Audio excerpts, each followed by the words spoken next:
আসসালামু আলাইকুম, আমি আছি আগারগাঁয়ে হলিডে মেলায়। এখানে জমজমাট একটা দোকান হচ্ছে চাপ সামলাও, অনেক কিছু আছে। এইখানে মালিক হচ্ছে সাগর।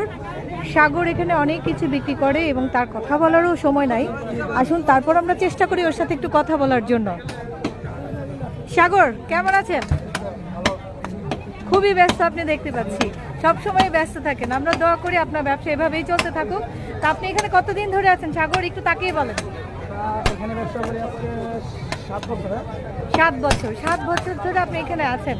তা আপনার কখন বেশি প্রেশার থাকে, হলিডে মেলাগুলোতে নাকি সবসময় থাকে? ইনশাআল্লাহ আমার রেগুলার থাকে। আমার দোকানের নামে চাপ সামলাও। আমি তো আপনার দোকানে প্রতিটি খাবারই টেস্ট করেছি এবং খুবই সুস্বাদু। আমি দর্শকদেরকে বলবো, যারা আমার এই ভিডিওটা দেখছেন, একবার অন্তত চাপ সামলাওয়ে আসবেন সাগরের লোভনীয় খাবারগুলো খেতে। খুবই মজার মজার খাবার সাগর প্রোভাইড করে। বার্গার আছে, চিকেন স্পাইসি আছে। হ্যাঁ, ওর খাবারগুলো খুবই মজা এবং হাইজেনিক। ও যথেষ্ট পরিমাণে হাইজেনিক মেনটেন করে এবং ওর সসগুলো হচ্ছে হোমমেড। তো চলে আসবেন যারা কাছাকাছি আছেন। সাগর, কিছু বলতে চান? আমি কাস্টমার কথা বলবো, অনেক দোকান হয়ে গেছে রাস্তায় এখন। আর দোকানের নাম কিন্তু চাপ সামলাও। আসলে চাপ সামলাতে আসতে হবে। ওকে, সবাই মনে রাখবেন, দোকানের নাম চাপ সামলাও। চলে আসেন চাপ সামলানোর জন্য। আসসালামু আলাইকুম।